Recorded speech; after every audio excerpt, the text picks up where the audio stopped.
इतनी बात तो आज की चर्चा में साफ है कि विपक्ष के पास जो मौजूदा हथियार है भारतीय जनता पार्टी को सत्ता से पीछे ढकेलने के लिए, वो है जातियों का हथियार। पीडीए का फॉर्मूला उत्तर प्रदेश में, और इसी तरीके से बड़े संवर्ग में जब हम चले जाएं तो कांग्रेस उस चीज को राष्ट्रीय स्तर पर धार देती है, क्योंकि क्षेत्रीय पार्टियां अपनी अपनी जातीय गोलबंदी के जरिए चुनाव में उतरती हैं और उस व्यूह को रचती हैं जिसे कांग्रेस एक बड़े घेरे में समेटने की कोशिश करती है राष्ट्रीय पटल पर। बीजेपी के सामने चुनौती यह है कि गाहे बगाहे कुछ ना कुछ उसके भीतर खाने से हाल फिलहाल में ऐसी स्थितियां, ऐसे वक्तव्य, ऐसे कानून हमें देखने को मिले हैं, ऐसे एजेंडे सामने आ गए हैं जिसको लेकर के विपक्ष की धार और ज्यादा तेज हुई है, जिसमें से एक यूजीसी बिल है। लिहाजा जब भारतीय जनता पार्टी सबका साथ सबका विकास की बात करती है, जब भारतीय जनता पार्टी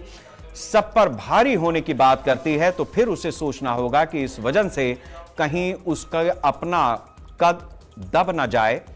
वो ऐसी स्थिति में ना पहुंच जाए जहां अपनी ही वजन से कोई खुद को दबा हुआ पाता है। लिहाजा जब वजन बढ़े तो बेहतर सेहत के लिए जरूरी है कि आप दौड़ते रहें, भागते रहें और साथ साथ दिमाग के घोड़े वहां तक पहुंचाएं जहां सबका साथ सबका विकास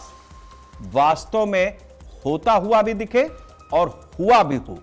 इसके उदाहरण आपके पास हों। इसके साथ ही ऐसा ना हो कि जो आपके साथ जमाने से जुड़ा रहा, जब जमाना आपका बदला है, जब आपका जमाना है, तो वो दौर आपसे कहीं छूट जाए।